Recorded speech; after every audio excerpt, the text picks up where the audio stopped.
Alam kong ilan sa inyo ay ngayon lang ninyo malalaman kung bakit ang mga katatubong Aita natin ay mahilig sa mga hani o yung mga pulot. Maniniwala ba kayo kung sasabihin ko sa inyo na isa ito sa mga dahilan kung bakit nananatili silang matibay at malayo sa mga sakit? Pero mas maniniwala ba kayo kung sasabihin ko sa inyo na may grupo ng mga Aita sa Quezon Province na may koneksyon sa mga engkanto at magpasa hanggang ngayon ay nananatili sila sa ganong estado ng kanilang buhay? Pero alam nyo ba na mas masaya pa sila kumpara sa mga naninirahan sa kapatagan?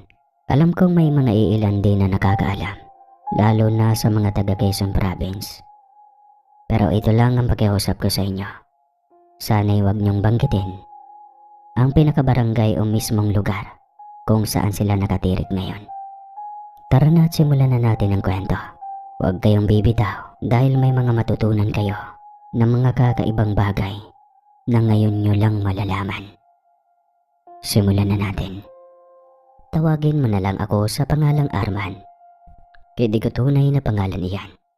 Isang biyudo at may nag-iisang anak na babae.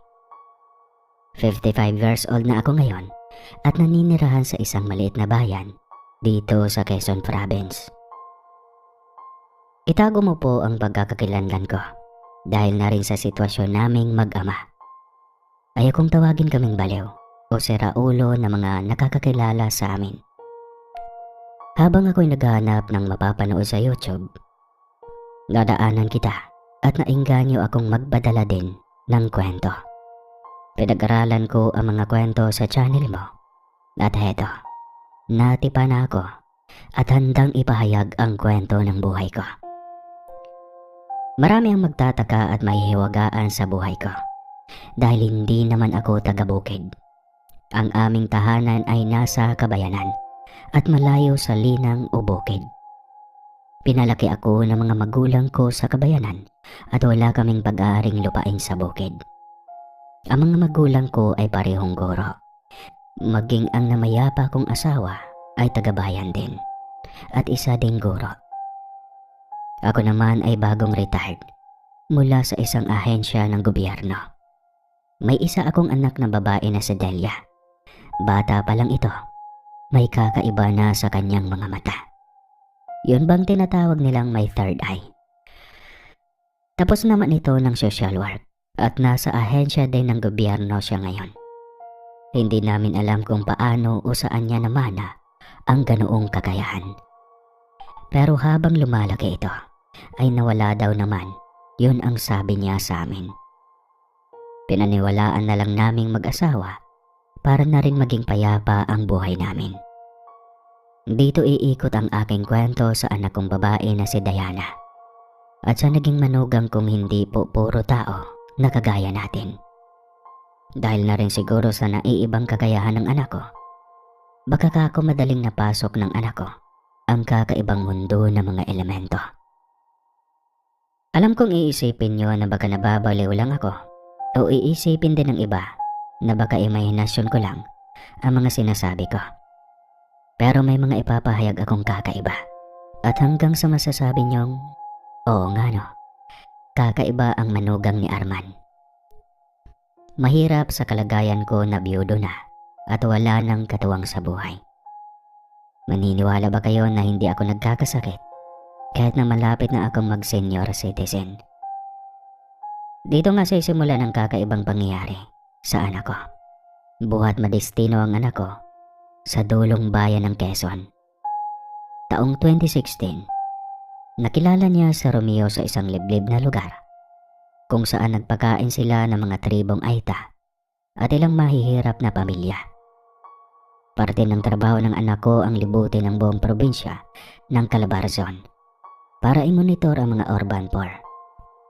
At doon sa isang lugar, hindi ko nababanggitin ang pangalan ng bayan. Doon na umikot ang buhay ni Diana. Nakailang balik ang grupo ng anak ko sa bayang iyon at isang mayamang lalaki daw na may malaking mansyon at malawak na lupain ang gumabay at nagpatuloy sa kanila Walang lihim ang anak ko sa akin. Ganyan ko siya pinalaki. Sa katunayan nga mula nang mamatay ang kanyang ina, sa akin na niya pinagkakatiwala ang lahat. Lagi kong tanong sa kanya kung may nakikita ba siyang kakaiba, lalo't liblib na lugar ang bayang kanyang napuntahan. Sa mga taga Quezon Province pala, alam kong may nakakaalam sa lugar na ito. Sana wag niyo na lang banggitin para na rin sa reputasyon ng lugar. Yun lang po at maraming salamat. Balik tayo sa kwento. At yun nga, sa lugar na bayang kanyang napupuntahan, tinatanong ko siya kung may nakikita ba siyang kakaiba. Sinasagot lang niya ako na wala naman daw, buhat nang nagdibo siya. Malambing ang anak ko at mahal na mahal niya ako, kaya tiwala ako na totoo ang kanyang sinasabi sa akin. Dahil nga pag umaalis siya at mapapalayo sa bayan namin, ayaw niyang mag-alala ako. Kaya't mayat itong nagte-text at nangungumusta. Kaya lahat ng nangyayari sa kanila kung saan man sila ipadala ng gobyerno ay alam ko. Kaya lagay ang loob ko kahit pamalayo ito sa akin. Pinalaki ko kasi si Diana na magalang at magpagmahal, lalo na sa mga matatanda. Kaya din mahal na mahal niya ang kanyang trabaho. Kaya niyang magkasama sa kahit anong uri ng tao, katutubo man iyan o mahirap na mga magsasaka. At naikwento nga niya ang lalaking napakabait daw sa kanila at matulungin. Ang pangalan daw ay Romeo.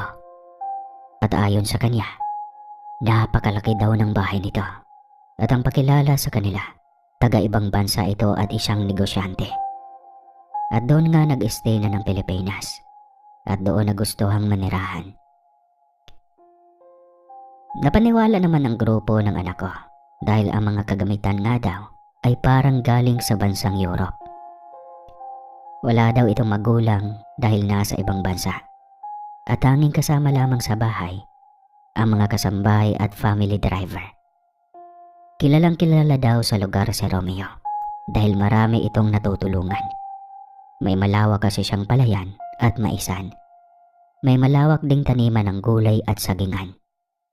Lahat ng mga katutubong Aita ang kanyang mga tauhan.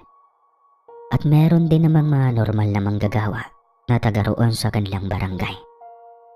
Maging ang mga politiko daw ay kaibigan ni Romeo dahil nilalapitan nila ito pag-eleksyon. Kaibigan lang pag-eleksyon, no? Kawawa. At di lumaon, naging malapit ito sa anak ko dahil ang anak ko lang ang dalaga sa grupo na pumupunta sa liblib na lugar na yon. Anak, mag-iingat kayo ha. Kung mabait naman at kita mong kilala siya sa lugar na yan, ay pakisamahan niyo ng tama. Matuto kayong magpasalamat din. Mag-iingat ka, anak. Opo, itay. Kilala siya dito. Maging ang mga taong barangay ay iginagalang siya. Ikaw rin po ha. Ang maintenance niyo po, baka makalimutan yung inumin, tay. Ang vitamins mo, ang bilang ko doon ha, 20 pesos na lang yon. Baka makalimutan mong bumili. Ganyan ang anak ko sa araw-araw na text niya. Ako lagi ang kanyang inalala. Natagalan nga sila sa bayang iyon dahil na rin sa mga kabataang nangangailangan ng tulong. Alam nilang matatagalan sila doon dahil mahirap daw ang palit-palit ng tao dahil nga urban poor, halos lahat ng naninirahan doon. Hindi na sila pinalitan ng kanilang leader. At sinabing dalaga ang anak ko, kaya siya na ang magpapatuloy ng lahat ng proyekto sa bayang iyon. Ayain na itay, kasi nga ang mga kasama ko'y may mga anak at isa buntis pa.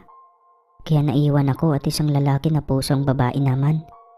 Kaya kami na ang magpapatuloy ng nasimulan ng mga kasama namin. Itay, huwag kang mag-alala ha. Safe ako dito at may gumagabay naman sa amin. Sa Romeo.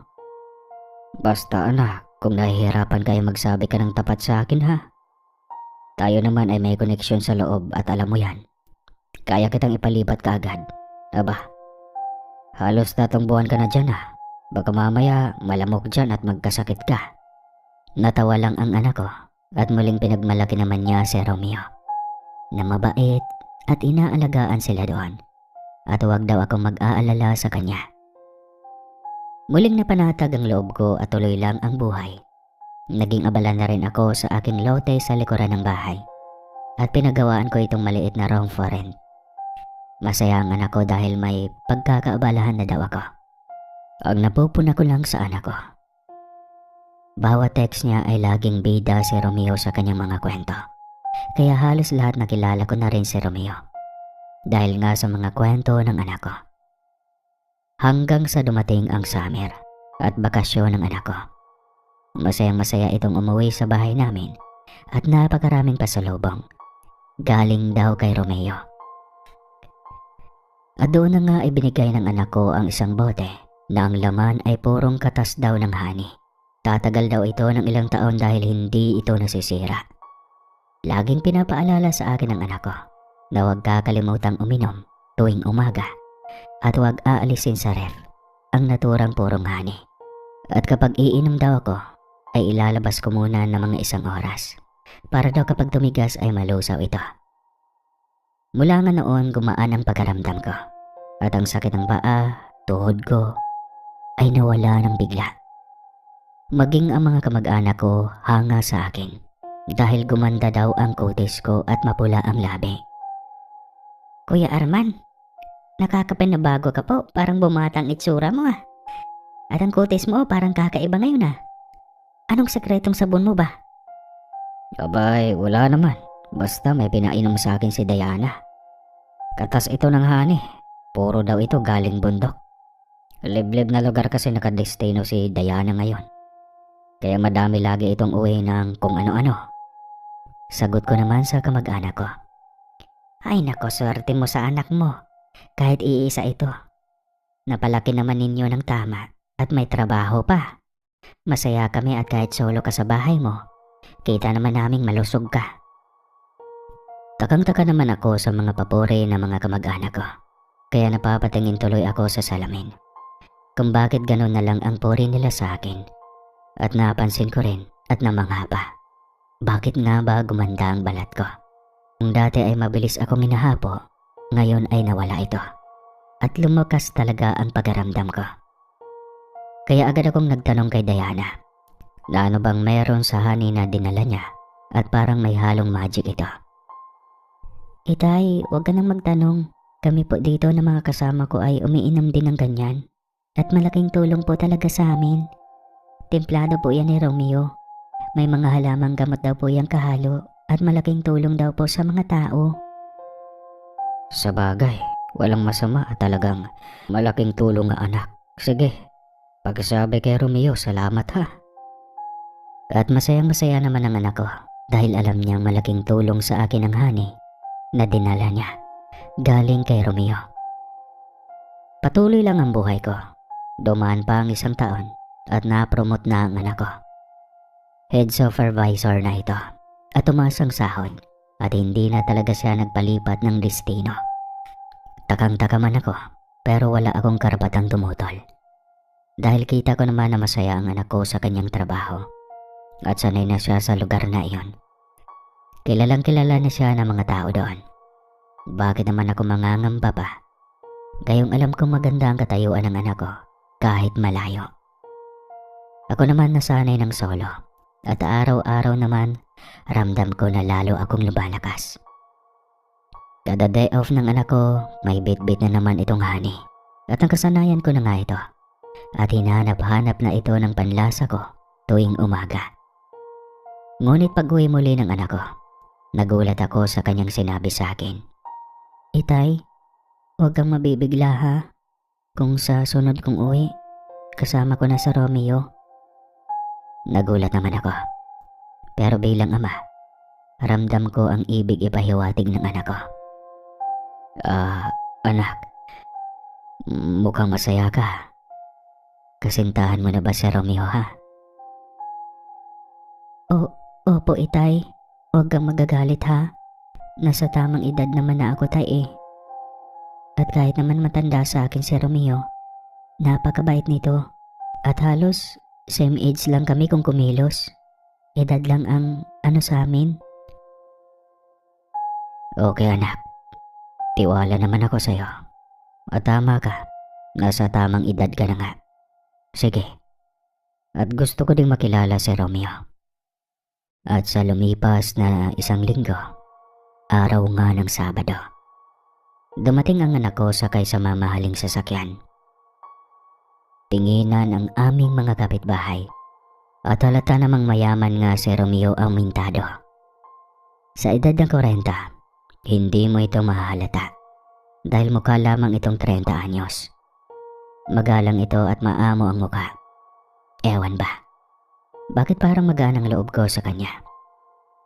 Itay, si Romeo po, kasintahan ko.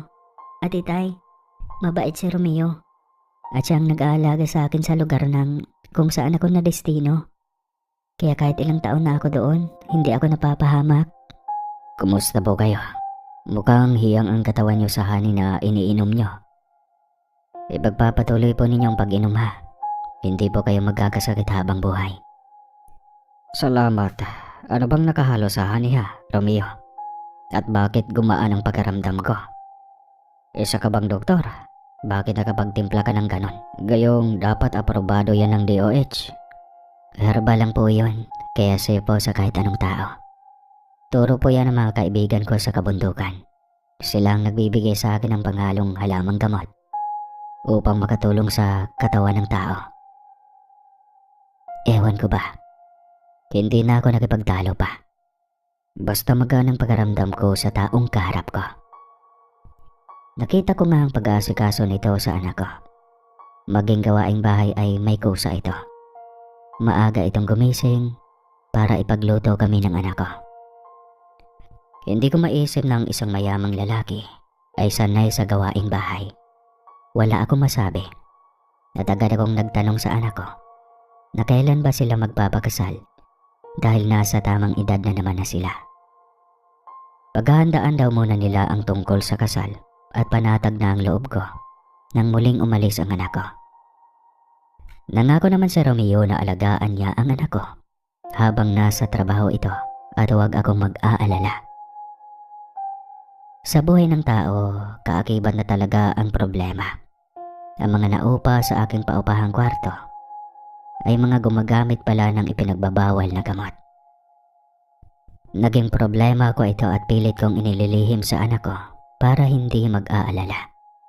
Hanggang isang gabi, pinagnakawan ako ng mga naupa at binalak pa akong saktan. Habang nahimbing akong natutulog nun, nagising ako sa malakas na kalabog at nakita ko na may 2 lalaki ang nakapasok sa kwarto ko at binalak akong saksakin. Nagulat ako dahil biglang may isang lalaki ang dumating at nakipagbuno sa 2 lalaki. Para bang napakabilis ng pangyayari. Nahila ng lalaki palabas ng bahay ko ang 2 nagbalak ng masama sa akin. Para silang nanigas na lang na parang buhay na patay. Hindi ko maintindihan kung ano ang ginawa ng lalaki at nagapi niya ang 2 sa loob lamang ng 30 minutos. Nahila nga niya ang 2 lalaki palabas ng kalye. Kaagad naman akong nakasunod pero hindi ko na nakita pa ang mahiwagang lalaking tumulong sa akin. May dumating na pulis at hindi ko din alam kung sino ang tumawag. Nawala ang mahiwagang lalaki at hindi ko na nakita kung may sasakyan ba ito or naglakad lang papalayo. Hindi ko na nagawang magpasalamat man lang dito. Kundi dahil sa kanya, malamang may tama na ako ng balisong at baka nga patay na ako. Nakilala ko ang 2 lalaki na pumasok sa bahay ko at ang 2 nga nito ay umupa sa paupahan kong room for rent. Nawalan daw sila ng malay sa pagsuntok sa kanila ng lalaki at sa likurang bahagi ng ulo, iyon ang dinadaing ng mga ito. Ang sabi pa ng mga pulis, halatang marunong makipaglaban ang mahiwagang lalaking tumulong sa akin. Kinabukasan, laking gulat ko nang tumawag ang anak ko at kinamusta ko. Para bang may alam ito sa nangyari sa akin kahit hindi nito sabihin sa akin. Itay, mag-iingat ka ha. Kumusta ka na po dyan? Ayos naman anak. Bakit ka napatawag? Ang aga naman yata. Wala lang po. Basta naalala lang kita, tay. Sige po at papasok na ako sa trabaho. Palaisipan talaga sa akin ang nangyari. Gayunpaman, sa isip ko, talagang kasama na sa buhay ng tao ang panganib. Kaya mula noon, ingat na ingat ako at pumili na ng tamang uupa sa aking paupahang kwarto. Nagsimula na din na makaramdam ako ng kakaiba sa loob ng bahay ko. Para bang may kasama ako. Minsan, may nahahagip ang mga mata ko na parang anino ng tao. Natatawa na lang ako dahil kung kailan ako tumanda, tsaka naman ako nakakaranas ng mga kawerduhan. Doon na ako lumaki sa bahay ko. Namana ko ito sa mga magulang ko. Kaya nagtataka ako kung bakit may kakaiba na yata akong kasama. Hindi ako naniniwala sa mga elemento dahil nga lumaki ako sa kabayanan. Lalong hindi ako naniniwala sa multo, kaya natatawa na lang ako sa sarili ko. Maging sa mga kamag-anak ko, iniiwasan kong magkwento ng kung ano-ano. Baka isipin ng nag-uulyanin na ako. Abay bata pa naman ako kung tutuusin. Nakulong ang dalawang lalaki na nanloob sa bahay ko at nagalit sa akin ang pamilya ng mga ito at muling gumulo ang mundo ko. Ang katuwiran ko na lang, ayos lang. Mamatay man ako ng maaga. Alam ko namang may nag-aalaga na sa anak ko na si Romeo. Binaliwala ko na nga ang mga paratang ng mga kamag-anak ng dalawang nakulong. Malungkot ding isipin, pero ano ang gagawin ko? Wala naman akong kakayang lumaban sa kanila. Hanggang isang araw nga, sinadya ako ng aking kapitbahay dahil may nagbalak daw na sabuyan ng gaas ang gate ko at balak sunugin. Arman, pasensya ka na, natatakot akong lumabas at baka mamaya balikan ako at bahay ko naman ang sabuyan ng gas. Pero alam mo ba, may lalaking lumabas sa gate mo at nagulat ako. Natakot yung lalaking nagsabay ng gas at nagtatatakbo na parang takot na takot. Anong oras yun? Bakit para namang wala akong naamoy na gas dito sa gate ko? At saka babae na ang naupa sa paupahan ko, mga estudyante. Ako lang ang lalaki dito. Sino ang lalaking lumabas sa gate ko? Aba, Arman, hindi pa malabo ang mata ko. Mga alas 12 ng hating gabi na yata iyon. At lalaki talagang lumabas sa gate mo. Mataas ito at malaki ang katawan. Huwag ka nga magbero, Arman. Natatakot tuloy ako. Dahil ang reaksyon ng lalaki na may dalang gaas ay takot na takot talaga. Ayun. Tignan mo. Ayan pa lang ang nalalagyan ng gas. Tumilapon ito. Dahil sa pagtatakbo ng lalaki. Nakita ko nga ang bote ng gaas. At totoo nga ang sinasabi ng kapitbahay ko. Nangilabot tuloy ako at halong takot. At pagtataka ang aking nararamdaman ng mga oras na yon. Ilang oras pa, natawag na naman ang anak ko at nangungumusta sa akin. Anak, magtapat ka nga sa akin. May inutusan ba kayo ni Romeo na tao? Bakit parang may lalaki na nagbabantay sa akin dito sa bahay natin? Magtapat ka nga, Diana. Ikaw dapat ang magtapat, Itay. Nangangadim ba ang buhay mo nitong mga nakaraang araw, ha? Ikaw, Itay, ha? Naglilihim ka sa akin. Ako ang nagtatanong, anak. Bakit tanong din ang sagot mo? Kaya ko ang sarili ko, Diana. Huwag kang mag-alala sa akin. Okay po, sabi mo eh. Basta kami ni Romeo ang bahala. Relax ka lang, Tay. Sige na po, nasa trabaho pa ako. Palaisipan tuloy sa akin ang mga nangyayari. Kahit sa katanghalian at natutulog ako, makakarinig na lang ako ng naglalakad sa loob ng bahay. Hanggang sa makasanayan ko na nga at ang katuwiran ko na lang, mabuti at may kasama ako. Pero iniisip ko, bakit parang hindi tao ang kasama ko sa bahay? Hanggang sa kumalat na nga sa aking mga kapitbahay na parang may kakaiba akong kasama sa loob ng bahay. Kaya napilitan akong gumawa ng kwento at sinabi ko mga pamangkin kong lalaki minsan doon natutulog sa bahay ko sa gabi. Mabuti na lamang ay naniniwala ang mga meron na laging nakamonitor sa aking buhay. Buhat nga noon, hindi na ako binalikan ng mga kamag-anak ng dalawang lalaki na nakakulong pa rin. Hindi raw makalabas at walang pampiyansa, kaya gigil na gigil daw sa akin ang mga kamag-anak ng nasabing dalawang lalaki. Muli tuloy lang ang buhay at buwan na naman ng Desyembre.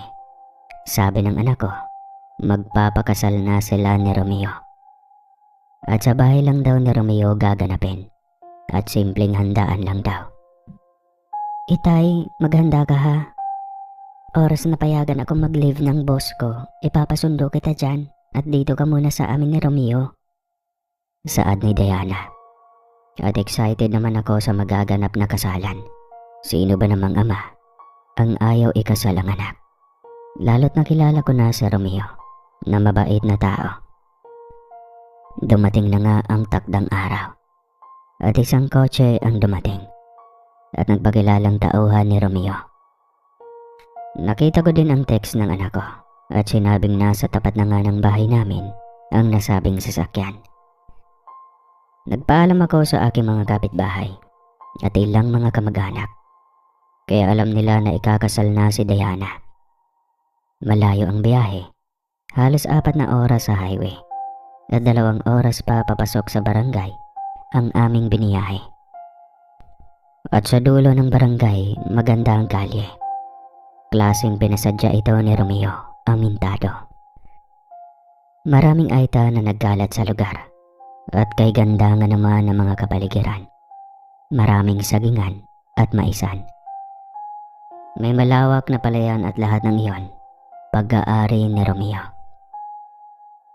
Sinalubong ako ng anak ko na halos mapaluha sa saya. Ang higpit ng yakap ni Diana sa akin at alam kong miss na ako ng anak ko. Muli kong nakita si Romeo amintado at ang kanyang mansyon. Nakita ko na sanay ang anak ko sa bahay ni Romeo. Agad kong hinanap ang pamilya ni Romeo, pero wala daw makakarating dahil hindi na nga naman kaagad-agad makakabiyahe mula Europe ang buong pamilya nito. Ang plano daw ni Romeo, magpapakasal din sila sa tamang panahon sa ibang bansa. Wala namang masama kung iyon ang plano ng dalawa. Sino ba naman ako para tumanggi? Kinabukasan pa ang ganap na kasal. Sa huwis lang sila. At sa magdamag ko sa mansyon ni Romeo, para bang nasa ibang mundo ako. Payapa ang gabi at kay tahimik. Kay sarap ng simoy ng hangin at tanging kuliglig lang ang aking naririnig na para ba akong inihili. At kaagad akong nakatulog ng mahimbing. Agad akong nanaginip na nasa magandang garden ako at nakatanaw sa anak ko. Habang kay ganda ng suot niyang gown, sigaw ng sigaw daw ako at hindi ako marinig ng anak ko. Hanggang sa naging abala na ang mga mata ko sa napakagandang mga tanawin. Parang totoo ang aking panaginip at halos ayaw ko nang magising. Pero narinig ko na tinatawag ako ni Romeo at kakain na daw kami ng almusal. Itay, mukhang masarap ang tulog mo ha. Mamaya na ulit ang tulog ha. Ikakasal mo na kami ni Diana. Biro pa nito sa akin. Naganap na nga ang kasalan. Ang mga bisita ang mga tauhan niya sa kanyang lupain. Mga simpleng tao at mga taong barangay at malalayo daw na kamag-anak ni Romeo ang ilan doon. Dumating ang isang huwes at naganap na nga ang kasalan. At nagsimula nang dumating ang mga pagkain na galing daw sa pinagkakatiwalaang magluluto ni Romeo. Kaysa sarap ng butahe at walang katapusang sayawan at kantahan ng mga katutubo.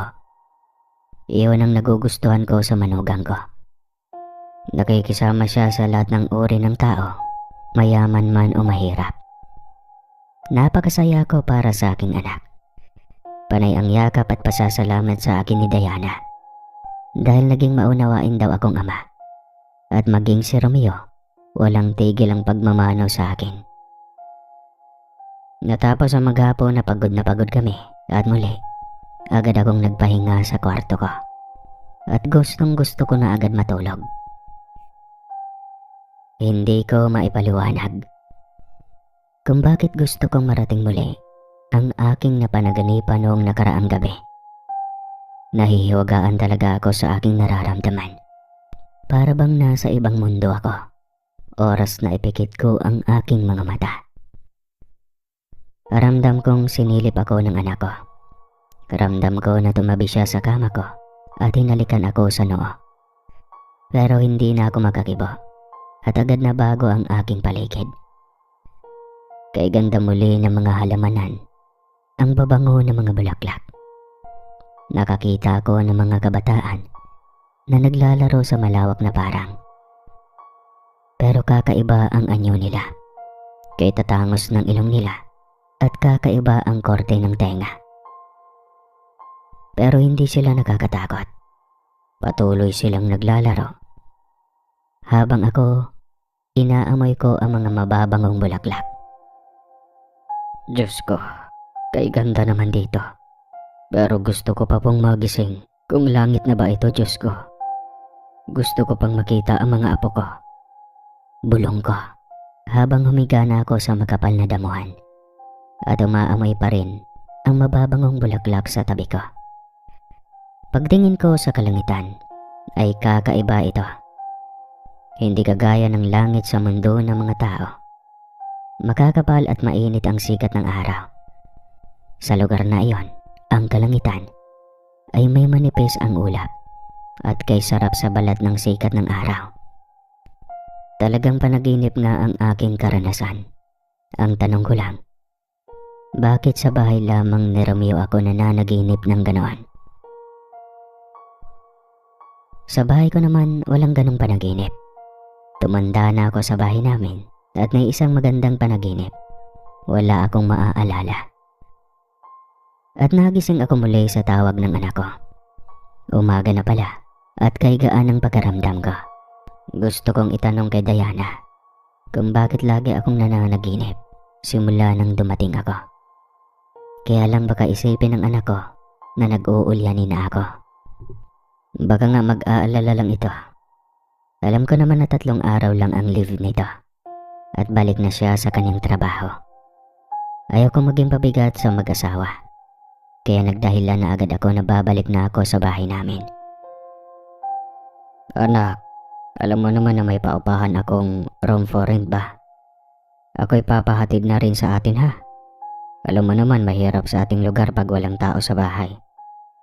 Tsaka na ulit kita bibisitahin kapag may okasyon o kaya sa kaarawan mo ha. Sure ka ba, Tay? Ikaw ay hindi namin pinapauwi ha. Sa laki ng bahay na ito, kami lang ni Romeo at mga kasambahay ang nakatira. Ang inaalala ko, baka ka ako mainip ka pag nasa trabaho na ako. Hayaan mo, ganun pa rin naman ang gagawin ko.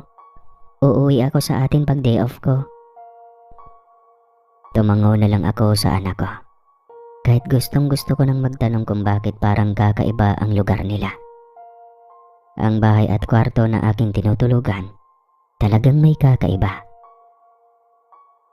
Muli, pigil na pigil ako at hindi ko iyon pinapahalata sa anak ko. Tay, maya-maya kita ipapahatid ha at inahanda pa ni Romeo ang mga dadalhin mo. Relax ka lang, maglakad-lakad ka muna sa bakuran at sariwa ang hangin dito. Maganda iyon sa katawan mo. Ganon na nga ang ginawa ko. Bumaba ako ng bahay nila at naglalakad-lakad. Nakita ko ang kapaligiran nila. Malinis. At tanaw ko ang mga tauhan ni Romeo. Abala sa kanilang mga halaman at gulayan. Kay sarap ng simoy ng hangin. At nilapitan pa ako ng isang katutubo. At kung may ipag-uutos daw ako, ay tawagin ko lamang siya. Kay babait at magagalang ang mga tauhan ni Romeo. Lalo akong naging panatag para sa anak ko. Naisip ko muli na ligtas ang anak ko sa poder ni Romeo. Habang nakatanaw ako sa kabundukan, napon akong parang kakaiba na ang dulong bahagi ng bundok. Para bang may kakaibang kabahayan akong natatanaw kahit malayo. May mga taong natatanaw ko ay parang iba ang anyo at pananamit. Sa isip ko, ayan na naman ang aking mga mata. Iba na naman ang nakikita. Inilihis ko na lang ang aking paningin at naaliw naman ako sa mga kakaibang ibon na nakadapo sa mga puno. Para bang mga imported na loro na galing sa ibang bansa. Sa isip ko, malamang alaga iyon ni Romeo. Baga kako galing ng Europa. Marami man akong napansing kakaiba, ay hindi ko na iyon binigyan pa ng halaga. Basta maganda ang katayuan ng anak ko, iyon ang mahalaga. Itay, mukhang nagustuhan mo ang lugar ko, no? Ano po? Oo, anak. At sana habang buhay kayong masaya. At mapayapang mamumuhay dito ni Diana. Mahalin mo ang anak ko pag wala na ako. Nako, si Itay naman. Matagal pa tayong magsasama. At mahal na mahal ko po ang anak ninyo. Napayakap na lamang ako kay Romeo. Kahit pa marami akong katanungan tungkol sa lugar nila. At maging sa kwarto ko, ay inalis ko na lang lahat iyon sa isipan ko. Umalis ako sa bahay niya na nakangiti at walang inaalalang may masamang mangyayari sa anak ko. Sa haba ng biyahe, nakatulog na ako at ginising na lang ako ng driver ni Romeo. Ibinaba ang ilang bag ng prutas at sariwang karne at ang katas ng honey na ang bilin nila ng anak ko. Bawal ko daw iyong itigil sa pag-inom. Namigay ako ng mga sariwang karne sa aking mga kapitbahay at mga kamag-anak. Lahat sila ay nakatitig sa akin dahil mas gumanda daw ang kutis ko. Kay pula daw ng labi ko at para daw akong mas bumata daw. Sobra naman ang inyong mga papuri. 3 araw lang naman akong nagbakasyon sa bahay ng manugang ko. Hindi mo ba pansin, insan? Napupo na. Humarap ka sa salamin. Mapapansin mo yan at katawan mo naman yan eh. Maliksik kang kumilos ngayon kumpara noong may trabaho ka pa at nag-oopisina. Pagkarating nga sa bahay, agad akong natitig sa salamin. Nakaramdam ako ng takot dahil tama nga ang mga kamag-anak ko. Nawala nga bahagya ang mga kulubot ko sa muka at ang pula ng labi ko. Doon na nagsimula ang aking pagdududa kay Romeo. Hanggang sa nag-off ang anak ko at bumisita ito sa akin ng solo lang. Laking duwa ko dahil magkakapag-usap kami ng mag-ama. Sa una, nagdadalawang isip akong magtanong kay Diana. Pero hindi ako matatahimik kung hindi ako magiging tapat sa kanya. Anak, hindi kita tinuro ang magsinungaling sa akin ha. Gusto kong magtatapat ka sa akin ngayon. Marami ang nakakapuna na nagbago daw ang anyo ko. At maging ang aking kulubot sa mukha ay nawala daw. Sabi rin iyon ng mga kapitbahay at mga kamag-anak natin. Sabihin mo sa akin ang totoo, anak. Ano ang sangkap na pinapainom niyo sa akin ni Romeo? Ano ang totoo sa katas ng honey, anak? Natahimik si Diana at bumuntong hininga. Anak, may dapat ba akong malaman ha? Huwag mo naman akong takutin. Itay, sana wag magbabago ang pagkikitungo mo sa asawa ko ha. Nangako ako kay Romeo na ililihim mo na namin ang lahat dahil mahirap paniwalaan ang malalaman mo. Anak, wag naman ganyan. Kahit ano pa yan, mauunawaan ko naman. Marami din akong katanungan noong nakatatlong araw ako sa inyo. At lahat ng mga tanong ko, hindi ko magawang sabihin sa asawa mo. Sana anak ngayon, sabihin mo na ang lahat sa akin. Itay, taong engkanto ang asawa ko. Ang kanyang ina ay tao at ang kanyang ama ay engkanto. Ang totoo, Itay, wala siyang kamag-anak sa Europe. Yun lang ang sinasabi niya para hindi siya pag-isipan ng masama ng mga kabarangay niya. Mahirap paniwalaan ito pero nakilala ko na ang kanyang mga magulang at nanirahan sila sa mundong ang mga nakatira ay mga elemento. Ang kanilang portal ay nasa lupain ni Romeo at panahon pa ng hapon, nandoon na sila. Natulala ako sa tinura ng anak ko. Hindi ko maintindihan ang nararamdaman ko. Naghahagilap ako ng isasagot ko sa anak ko. Yung mga salitang mauunawaan niya at hindi mag-aalala sa akin. Dahil nanlalamig na ako at parang naghahalong takot at pagkalito ang aking nararamdaman ng mga oras na yon. Itay, lawakan mo ang pangunawa mo ha. Lumaki ako at maging kayo sa kabayanan at hindi natin alam na may mga ganon palang nilalang sa kabundukan. Akala ko noon sa movie lang nangyayari ang ganon, pero itay, saksi ako sa hiwaga ng buhay nila at totoo po sila. Anak, may napuna din ako noong namasyal ako sa inyong bakuran. Para akong nasa ibang dimensyon at may kakaiba akong panaginip anak. Gabi-gabi din iyon. Kakaibang lugar anak, hindi iyon sa mundo ng mga tao. Huwag mong ikukwento sa mga pinsan mo at kamag-anak natin ang lahat ng yon. Iisipin nila na nasisiraan na tayo ng ulo.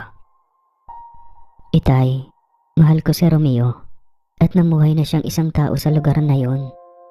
Mabuti siyang nilalang itay at handa niya tayong alagaan habang buhay. Yung nakikita mong anino sa loob ng bahay natin, si Romeo iyon. Ilang beses kanyang pinagtanggol sa mga masasamang loob. Lalo akong napamulagat at hindi makapaniwala sa mga nalaman ko. Sige anak, magpahinga ka na. Bukas na lang tayo ulit mag-usap. Nalilito ako anak at nahihirapang paniwalaan ang lahat ng pinagtapat mo. At saka, tignan mo. Grabe yung kaba ko. Naunawaan naman ako ni Diana at pumasok na ito sa kanyang kwarto. Hindi ko maiwasang mag-aalala ko para sa anak ko. Paano ba sila mamumuhay ng normal? Gayong hindi purong tao ang kanyang asawa. Paano ko yun dadalhin sa aking sistema na ang manugang ko ay isang inkantao? Halos hindi ako makatulog ng gabing iyon. At kinabukasan, nagulat ako dahil nasa kusina na si Romeo at nagluluto ng almusal. Itay, huwag kang matakot sa akin ha. Mabuti akong nilalang. Lumaki at nagkaisip ako kasama ang mga katutubo. At pinalaki ako ng aking ina na may takot sa Diyos. Itay, mahal na mahal ko kayo ni Diana. Sana po matanggap mo ako. Niyakap ko na lang si Romeo at bumulong na dahan-dahan lamang at baka ako'y mabaliw. Nagalmusal kaming tatlo at masayang nagkwentuhan. Pinakilala pa ni Romeo ang kanyang sarili sa akin at dahan-dahan ko nga siyang nakilala ng lubusan. Mula noon, pasimple akong nagsisearch sa mga computer shop. Gamit ang external memory ko, pinag-aralan ko ang mga nakasave sa Google na mga case kagaya ng kay Romeo at dinownload ko ng pasikreto. Mga pangyaring noon pa man sa probinsya namin. Marami akong nabasa at lahat naman ay positibo. May mga nakausap din ako mga kabatchmate ko noong kolehiyo ako at kumuha ako ng opinyon sa kanila. Hanggang sa mapag-aralan ko na ang kagaya ni Romeo at hinayaan ko na nga ang anak ko sa kanyang bagong mundo. Hindi na ako nagugulat na minsan may naglalakad sa loob ng bahay ko at magsasalita na lang ako na mag-ingat ka anak pagbalik sa inyo. At para bang alam kong sumagot si Romeo sa akin, naaalis na po ako. Mahiwaga man pero napag-aralan ko na ang lahat. Sa umaga, makikita ko na lang ang mga sariwang isdang nasa ref at malinis na ang mga ito. Ang mga sariwang prutas na nasa ibabaw ng lamesa na talagang halos mangilabot ako at hindi makapaniwala.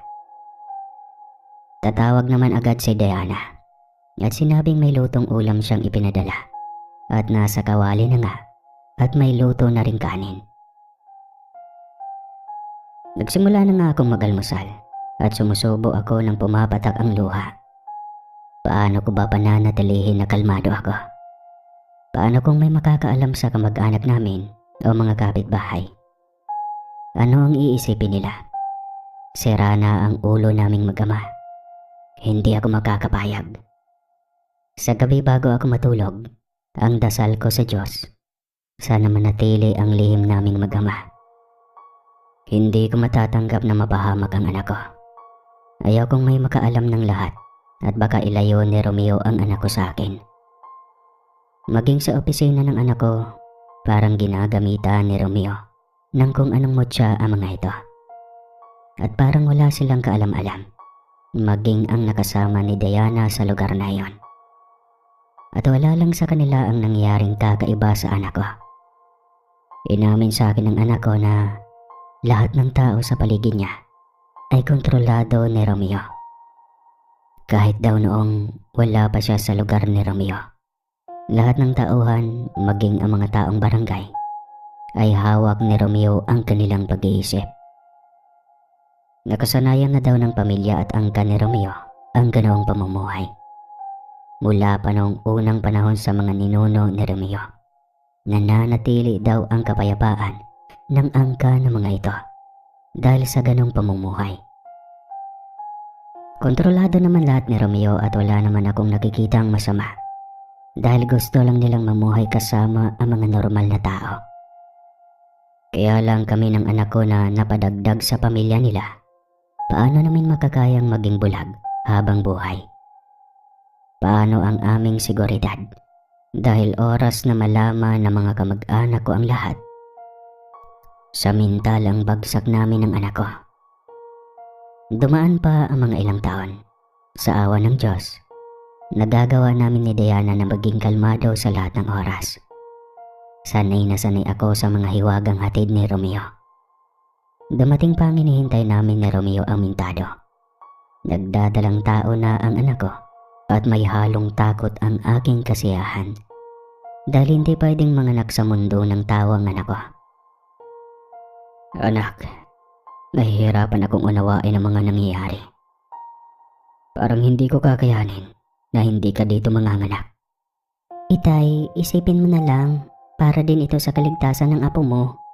Ang alam ng lahat, sa Europe ako manganganak at aalis kami ng Pilipinas. Mabilis lang ang oras nila, Itay. At pagbalik namin dito, baka 2 taon na ang apo mo. Naglalakad na ito. At lahat ng pag-iingat gagawin ng pamilya ni Romeo, kagaya ng pagpapalaki nila sa asawa ko dito sa mundo natin. Paano, Diana? Ilang taon akong maghihintay ha? Baka atakihin ako sa puso, anak. Malabo, Itay, dahil ang edad ng puso mo pang 30 anyos na. Relax lang, Itay. Kung pwede lang sana kitang isama sa kanilang mundo ay ginawa ko na. Hindi ka po pwede, Itay. Baka po malason ka sa hangin nila. Ano pa nga ba ang magagawa ko, kundi ang magdasal na sana walang maging problema ang panganganak ni Diana. 2 buwan bago manganak si Diana, tsaka sila aalis ni Romeo. Kinausap ko muli ang manugang ko at sinabi kong ipagkakatiwala ko ang anak ko sa kanya. Hinawakan ni Romeo ang ulo ko at naramdaman ko ang ginhawa na para bang kaigaan ng aking pag-iisip. Itay, relax po. May awa naman si Bathala. Ang iba kong kauri na ang asawa ay ordinaryong tao lang din, kagaya ni Diana. Ay nakailang anak na rin sila. At ligtas po naman lahat na nakabalik dito sa mundo ng mga tao. Itay, ang isipin mo ay ang sarili mo. May mga panganib pa rin sa paligid mo. Tiwala. Iyan ang aking pinanghahawakan sa manugang ko. Ilang buwan na lang ay aalis na sila. Naghahanda na si Diana. At nagpaalam na ito sa kanyang trabaho. Hindi ko na sinabi sa aming mga kamag-anak na buntis na si Diana. Ayoko magkaroon na sila ng ideya at lagi silang mangungumusta kay Diana. Napakahirap bilang isang ama ang magtago ng lihim. Ilang taon ko din itong daladala. At ngayon, magkakaapo na ako. At hindi purong tao ang magiging anak ni Diana.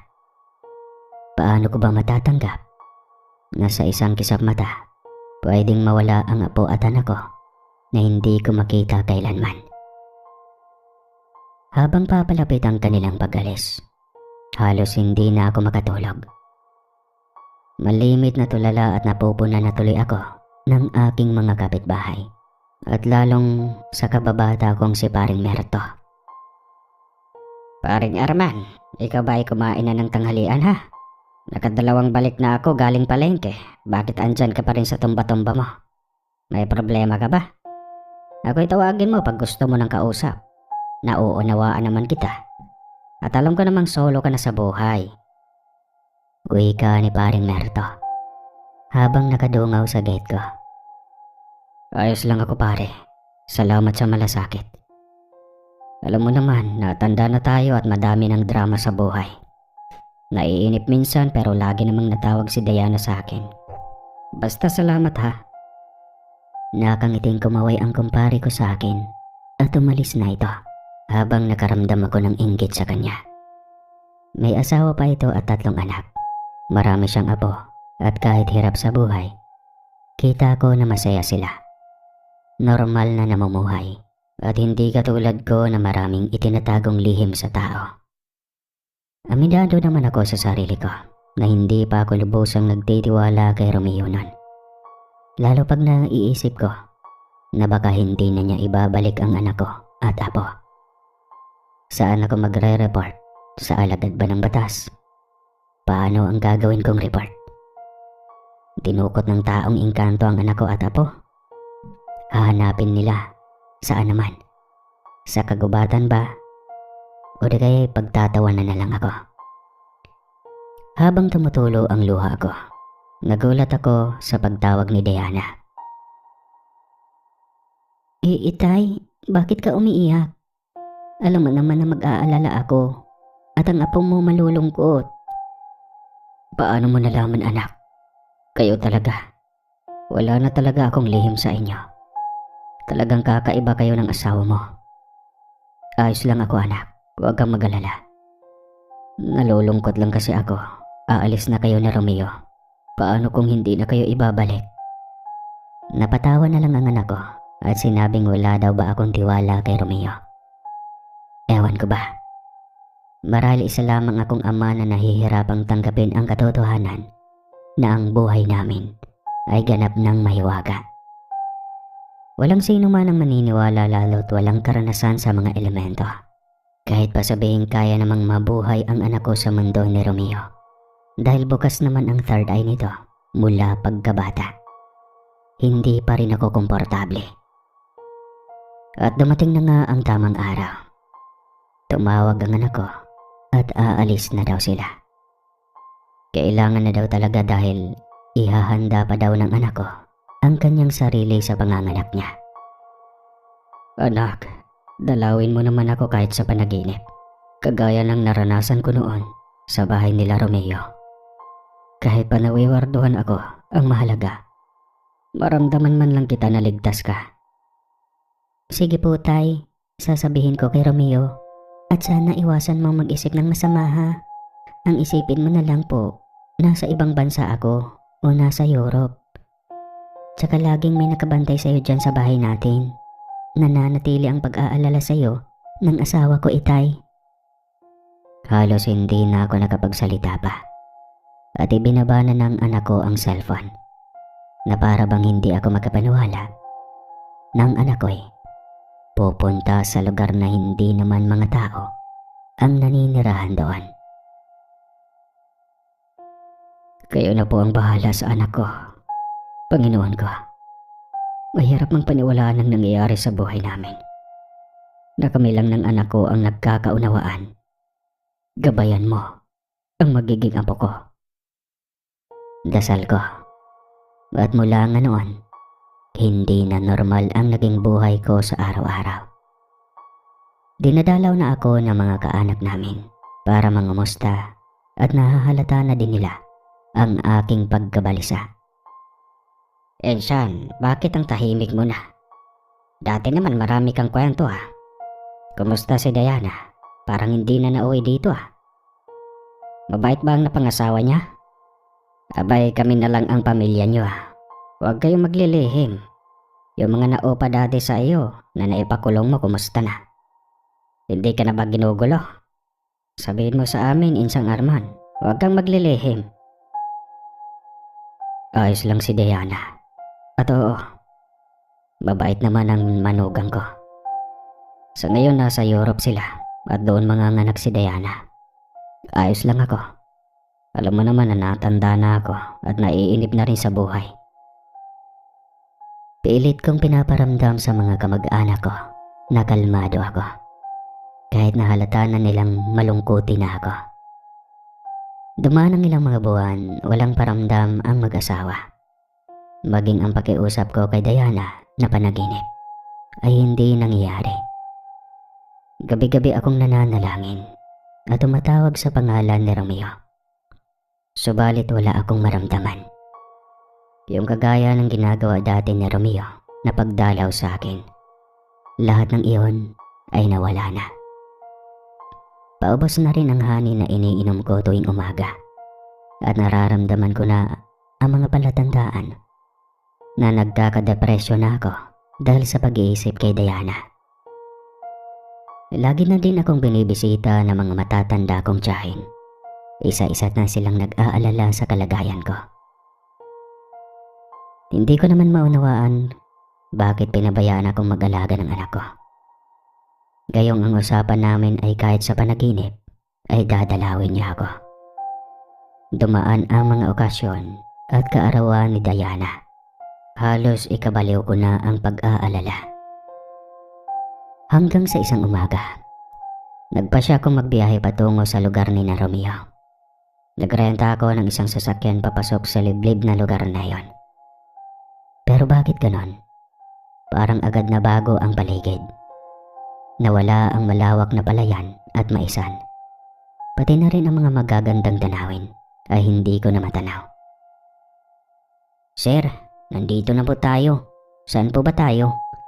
Baka abutan tayo ng gabi dito, mahirap na at kukunti na lang ang mga kabahayan. Pero iho, dito ang lupain ng manugang ko. Asa na kaya ang malaking bahay niya? Tsaka asan ang mga katutubong Aita dati na nagkalat lang dito? Hala sir, kailan ba kayo pumunta dito ha? Ang alam ko po, walang malaking bahay dito. At ang mga katutubo po sa kabilang barangay sa bundok na po yun oh. Wala po akong matatandaan talaga na may malaking bahay at palayan dito. Bumaba ako ng sasakyan at pilit kong inaalala na doon talaga ang mansyon ni Romeo. Nataranta ako at nag-aalala sa anak ko. Sir, tara na. Bundok na po yan at malawak na kagubatan. At ang may-ari po, gobyerno po. Wala nang kabahayan dyan. Ihatid ko na po kayo sa bayan at mag-rent na muli kayo ng sasakyan pabalik sa bayan. Tara na po. Kung ano man po ang dahilan ng pagpunta nyo dito, igagalang ko po sir. Basta sir, ang sinasabi nyong mansyon at pangalang Romeo ay wala pong ganung tao dito. Nahalata na siguro ng driver. Nakakaiba na ang ikinikilos ko. At kailangan kong magpakatatag. Kailangan kong malaman kung nasaan na ang anak ko. Paano ko siya maibabalik sa bahay namin? Habang nasa biyahe na kami pabalik sa kabayanan, nakakita ako ng isang katutubong Aita. Agad ko itong tinawag at kinausap. Sandali lang iho, ihinto mo muna. Manong, may tatanong lang po sana ako. Baka kilala niyo yung mga taga-DSWD na nagdala dito ng mga tulong sa inyo noong nakaraang taon. Baka kilala niyo ang anak kong si Diana. Matagal na silang napadestino dito. Halos ilang taon na din. Tsaka, asa na kaya ang bahay ni Romeo? Yung mayamang taga-ibang bansa. Dito po yun sa lugar na ito, di ba? Wala po akong alam sa sinasabi niyo, iho. Wala po akong kilala na Romeo at mga taga-DSWD na nagtungo dito. Wala naman pong kabahayan dito eh. Baka po sa kabilang barangay. Ang alam ko, doon may mga taong gobyerno. Namimigay ng mga bigas at marami doong mga dayo. Dito po wala eh. Dahil bundok at kagubatan na yan, pasensya na po kayo. Lalo akong natakot at nakaramdam ng kakaiba. Hindi na ako nagpilit pa. Nagpahatid ako sa maliit na hotel sa bayan at nagpahinga na. Sinabi ko sa driver ng sasakyan na balikan ako kinabukasan at pupuntahan ko ang sangay ng DSWD sa kabilang barangay. Tiyak naman na kilala nila ang anak ko. Kinabukasan nga bumalik ang driver at awang-awa na ito sa akin. Sir, naawa na talaga ako sa inyo. Tara na po para masagot na lahat ng katanungan nyo. Alam ko po ang opisina ng DSWD dito. Magsadya po muna tayo doon bago natin pasukin ang kabilang barangay. At malayo din po iyon at liblib na lugar na din. Saad ng mabait na driver. Pagkarating namin sa opisina ng DSWD, agad akong nagpakilala. Nabuhayan ako ng loob dahil kilala nila ang anak ko. Tatay pala kayo ni Diana. Kumusta na po ang anak nyo? Maganda ba ang naging trabaho niya sa ibang bansa? Nag-resign na po kasi si Diana eh. Sayang nga po at supervisor na siya. Tsaka naisipang mag-abroad. Saad ng staff ng DSWD na nakaupo sa front desk. Nag-resign? Sabi naman niya nag-leave lang siya at babalik din dito. At nag-abroad pala ang sinabi niya sa inyo. Tayo naman, nagjo-joke ba kayo? Hindi ba nag-iisa niyong anak si Ma'am Diana? Hindi mo alam na nag-abroad na ito? Agad naman akong nakahalata at agad binawi ang aking pagtataka. Mahalatang wala akong alam. Dahan-dahan kong nauunawaan na ang lahat. Nagustuhan nga ng engkanto ang anak ko at nagawa na ni Romeo na kunin ang anak ko. Sige iha. Aalis na muna ako. Hindi lang kami nagkaintindihan ng anak ko. Akala ko kasi ay bumalik dito. Nahalata ko ang pagtataka ng babae. Maging ang ibang staff ay nakatingin na sa akin. Agad akong umalis at sinalubong naman kaagad ako ng driver ko. At tinanong kung nasagot na ba ang mga katanungan ko. Hindi pa iho. Alam kong mabuti kang tao. Dalhin mo ako sa tribo ng mga Aita sa kabilang barangay. Yung tinutukoy mo sa akin, saan ang lugar na iyon? Tara, may aalamin lang ako. Naawa na lang talaga sa akin ang driver na nirentahan ko. Kahit ramdam ko na nawiwerduhan na ito sa akin. Pagpasok namin sa isang komunidad na dulong bahagi na rin at palibot ng kabundukan, kagaya ng lugar ng manugang ko. Halos magmakaawa na ako sa mga matatandang katutubo doon. At isang matandang lalaki nga na Aita ang naawa yata sa akin. Ang pangalan niya ay Apong Awing. Titig na titig ito sa akin at inaya niya akong pumasok sa kanyang kubo. Ginoo, iwasan mo ang maglabas ng mga salitang hindi paniniwalaan ng mga tao. Iisipin nila na nababaliw ka na. Ako si Apong Awing. Ako ang pinakamatanda sa tribong ito. Isa din akong balanak o albularyo. At nakikita ko ang aura mo. Totoo ang iyong mga sinasabi.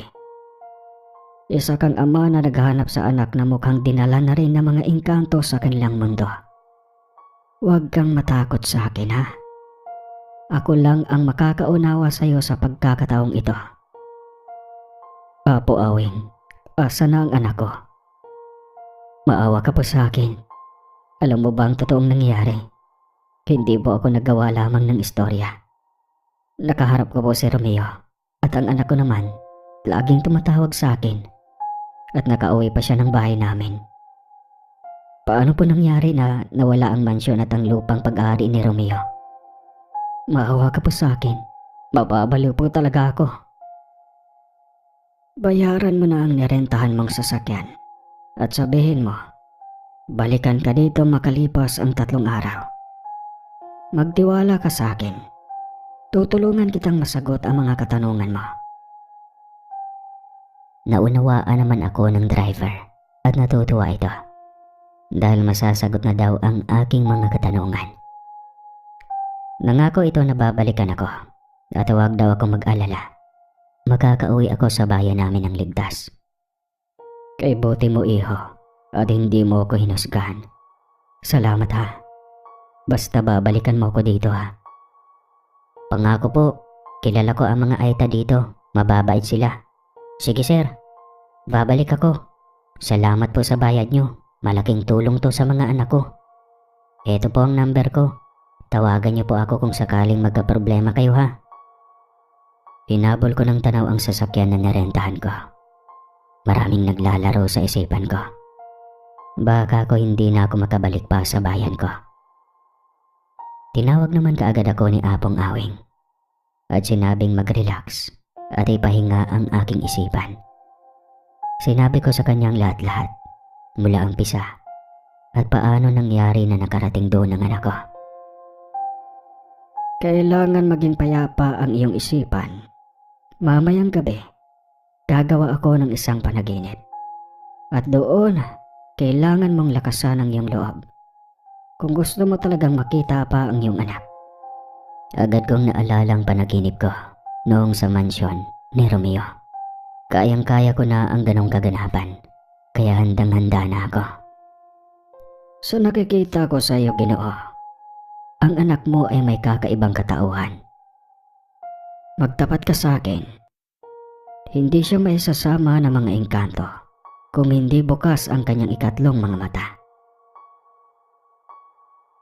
Bata pa lang ang anak ko, idinadaing na niya sa kanyang ina ang mga nakikita niyang kakaiba sa school at sa ibang lugar. Pero ang sabi ng anak ko, noong nagdebo na siya, nawala daw lahat ng yon at naging normal na daw po ang kanyang mga mata. Mukhang pinaglihiman ka ng iyong anak. Patuloy siyang nakakakita ng hindi nakikita ng mga ordinaryong tao hanggang sa magkaedad na siya. At mas nabuo pa ang kanyang kakayahan nang madestino siya dito sa bayan namin. Ang kabilang barangay na sinasabing mong nandun ang mansyon ng manugang mo ay matagal na naming kinakatakutan. Ilang kababaihang katutubo na rin ang nawala sa lugar na yon. Naging asawa na din sila ng mga makapangyarihang engkanto na may kakayahang maging normal na tao. Mahirap paniwalaan, Ginoo, pero iyon ang katotohanan. Apo Awing, ang anak ko po. Maawa ka. Tulungan mo po ako. Pagmamag-awa ko sa matanda. Nauunawaan kita. Ganyan din ang panaghoy ng mga kapwa ko katutubong magulang. Nung sumama na rin ang kanilang mga anak na babae sa engkantong tao na taga roon sa lugar na yon. Pinaghanda ako na makakain ng asawa ni Apo Awing. Mababait naman sila at nauunawaan ako. May ilang magulang na lumapit sa akin at sinabing mag-alala. Mabait naman ang mga taong engkanto. At sabi pa ng isang matandang katutubo, mataas na engkanto ang napangasawa ng anak ko dahil may kapangyarihan itong gumawa ng isang totoong panaginip. Nakarating daw ako sa mansyon ng mga engkanto at maharlika lamang ang nakakapagmamay-ari ng ganong kagandang mansyon.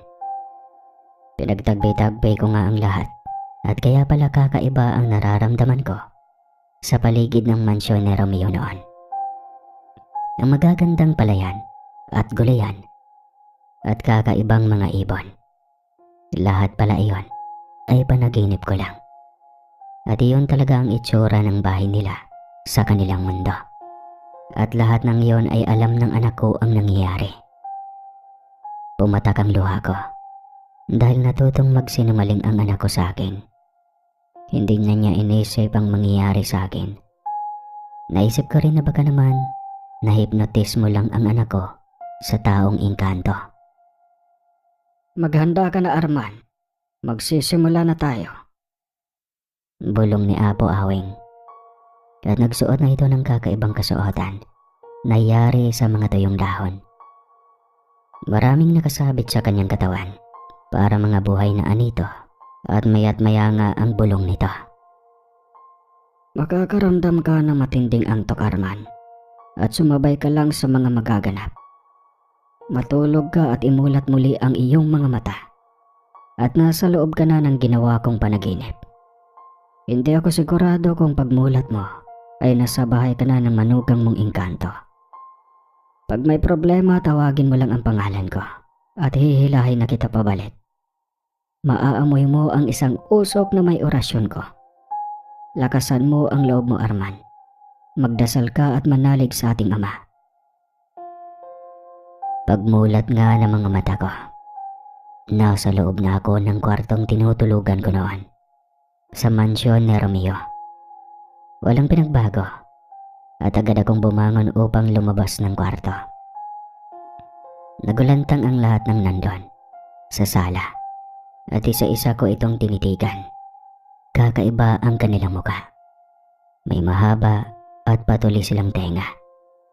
At ang kanilang mga ilong ay kahit tatangos. Ang kanilang mga mata ay kulay asol. At ang buhok nila, mahaba na kulay luntian. Na para bang buhay at sumasabay sa hangin. Para bang may sariling buhay, yun ang ibig kong sabihin. Ang kanilang mga damit, magaganda ang kulay. Halatang mga maharlikang nilalanga ang lahi ni Romeo. At kahit tatangkad pa nila, at hindi man lang ako nakaramdam ng takot. Ha? Ang ama ni Diana, nandito? Paano? Maawa kayo sa anak ko. Parang awa na ninyo. Hindi ako masamang tao. Gusto ko lang makita ang anak ko kung ligtas ba ito. Sandali po. Huwag kayong lumuha. Naunawaan po namin kayo. Ako po si Agatha, bunsong kapatid ni Romeo. Tara po, sasamahan ko kayo sa silid ng anak mo. Saad ng napakagandang babae. Nakahawig nga ni Romeo. Isang malaking kwarto ang bumungad sa akin sa bandang dulo ng mansyon. Pagbukas ng pinto, nakita ko ang anak ko. Nakahiga sa kama at tulog.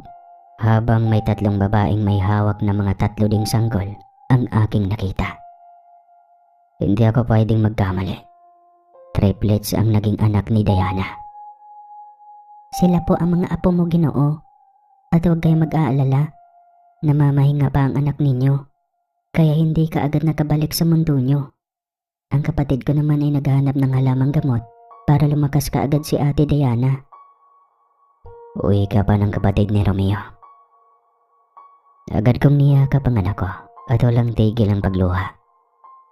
Anak ko, napakahiwaga ng nangyayaring ito. Panaginip lang ba ito, ha? Anak, nandito na ang tatay mo. Gumising ka na. Maya-maya, nagising na si Diana at nagulat. Itay, paano ka napunta dito? Sorry po, Itay. Nawalan kami ng komunikasyon sa inyo. Naging abala po kami sa mga apo mo. Itay, pahirapan po akong nanganak noon. 3 po ang iniluwal ko. Pasensya ka na at nag-aalala ka sa akin. Ayan ang 3 mong apo. Sa bahay natin, iuuwi ko silang 3. Doon ko sila palalakihin kasama ka. At yun ang gusto ni Romeo. Tahan na po, Itay, ha? Ayos lang ako.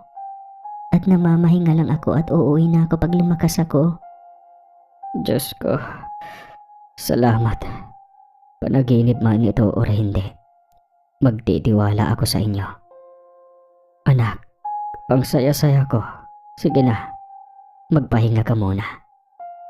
Hintayin kita sa bahay natin, ha. Doon na lang tayo mag-uusap. Baka mamaya may dala akong mikrobyo at kumapit sa mga apo ko. Kaya saya-saya ko, Diana. Uuwi na ako sa bahay natin. Dumating na rin si Romeo at kaagad naman itong yumakap sa akin at humingi ng tawad. Itay, pasensya ka na. Tumutok ako kay Diana at sa 3 kong anak. Hindi ka agad kita nabalikan at maipaliwanag ang lahat. Salamat kay Apo Awing at natagpuan mo sila. Teka, uminom na kayo ng honey at mukhang may karamdaman na kayo. Yan ang inaalala ko. Naubos na ang stock niyo. Itay, patawarin mo po ako. Pagkainom ko nga ng pulot ng honey, agad ngang gumaan ang pagkaramdam ko. At inihanda na ako ni Romeo pabalik kay Apo Awing. Itay, pansamantala kong inalis ang aking mansyon sa mundo niyo. Pero ibabalik ko pagkabalik namin ni Diana kasama ang mga apo mo. Paalam Itay, huwag kang mag-alala ha. Bukas dadalawin kita. Dadalhan kita ng mga sariwang karne at gulay at ang honey mo. Muli akong yumakap kay Diana at napakasaya ko. Kahit ano pa man ang nagaganap, wala na akong pakialam pa. Basta't hihintayan ko ang anak ko at ang mga apo ko sa bahay namin. Paalam pansamantala anak ko at mga apo ko. Sige na Romeo, ihatid mo na ako kina Apo Awing. Nagulat naman si Apo Awing dahil gumising akong nakangiti. At nakita pa niya na nasa tabi ko si Romeo. Mahal na bathala, ikaw po pala ang manugang ni Arman. Malugod po akong gumagalang mahal na hari. Patawad at tinulungan ko si Arman na mapuntahan kayo. Patawarin mo sana ako. Nako, Apo Awing, ako nga po ang hihingi ng kapatawaran sa inyo. At nakaabot pa dito ang aking itay para hanapin kayo. Isang karangalan na natulungan mo ang itay ko. At bilang ganti, may pinadala po ako mga sariwang karne at katas na mahiwagang honey para sa inyong lahat. Pagkalabas nga namin, nasa lamesa na ang mga sariwang karne at tuwang-tuwa ang mga katutubo. Itay, paalam na. Umuwi ka na ha. Nasa ref mo na ang mga pagkain mo.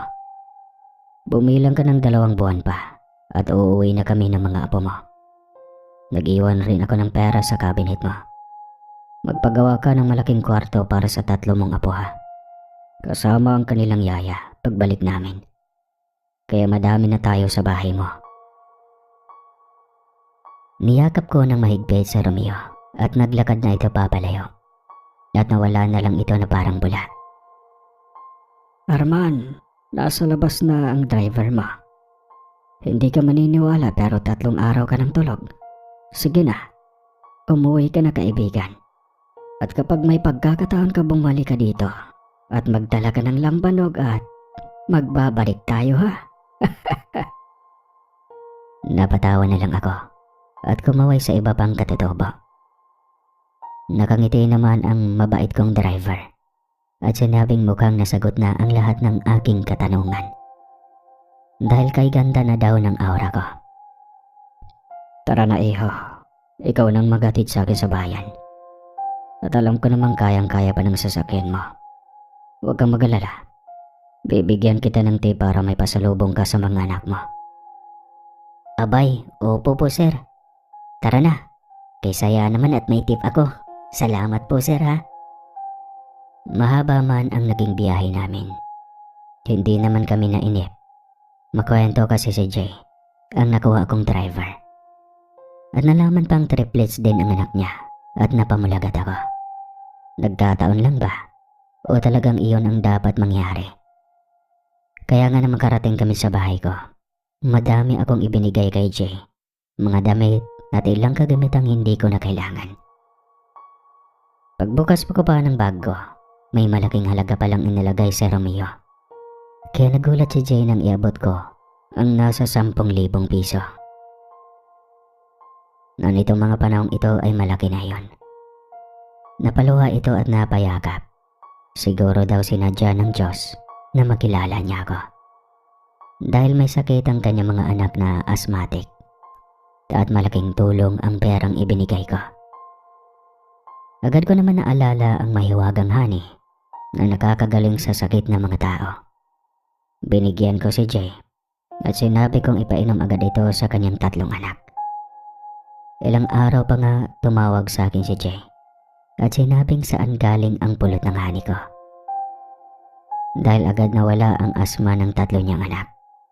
Hindi na daw bumalik ang sakit na mga ito at bigla daw lumakas ang katawan. Hindi ko na sinagot si Jay, basta ang sinabi ko na lang, magpasalamat na lang sa Diyos. Dahil ginamit akong instrumento para matulungan ang mga anak niya. Nagpagawa nga ako ng malaking kwarto para sa 3 kong apo. Malaki pa naman ang lote ko at kasya pa kahit ilan pang kwarto. Nagulat din ako sa malaking halaga na nasa cabinet ko. At kumuha lang ako ng pampagawa ng kwarto nila at hindi ko na ito pinakialaman pa. Pera ng mag-asawa ang malaking halagang iyon at hindi ko naman kailangan ng pera. Namili na rin ako ng mga bagong appliances para maging komportable ang mga apo ko. Matapos nga ang 2 buwan, isang malaking sasakyan ang pumarada sa tapat ng bahay ko. Tingina ng mga kapitbahay at nagulat dahil may bitbit ng anak si Diana. Itay, nandito na kami. Mga anak, dito kayo. Ito na ang bahay natin. Tumutulo ang luha ko kahit wala namang dahilan. Sinalubong ako ng halik at yakap ng mga apo ko. Kay saya ng aking pagkaramdam. Ibinaba na nga ni Romeo ang kanilang mga kagamitan. At ngayon, hindi na malungkot ang aking tahanan. Kay gwapo at kay ganda ng mga apo ko. 2 rito ay lalaki at ang isa naman ay babae. Wala na akong pakialam pa. Tatanggapin ko na ang lahat at mananatiling lihim ang kanilang pagkatao. Malaki ang tiwala ko sa channel niyo. Mananatili akong taga-subaybay mo habang buhay. Sa ngayon, bumalik sa DSWD ang anak ko. Hindi daw siya sanay na walang trabaho. Ang mga apo ko naman, ang bilis lumaki. Tumatakbo na sila at magagalang at mahal na mahal nila ako. Ang manugang ko naman na hari na ng mga elemento ay nawawala na lang at babalik. Marami pala siyang negosyo sa iba't ibang bayan dito sa amin. Maniwala man kayo sa hindi, marami na sila dito sa mundo natin. Mas matino, mas mababait, at marunong makipagkapwa-tao. Kumpara sa purong tao na kayang pumatay ng kapwa nila tao. At hanggang dito na lang po ang kwento kong ito. Muli po, ako po si Arman ng Quezon Province.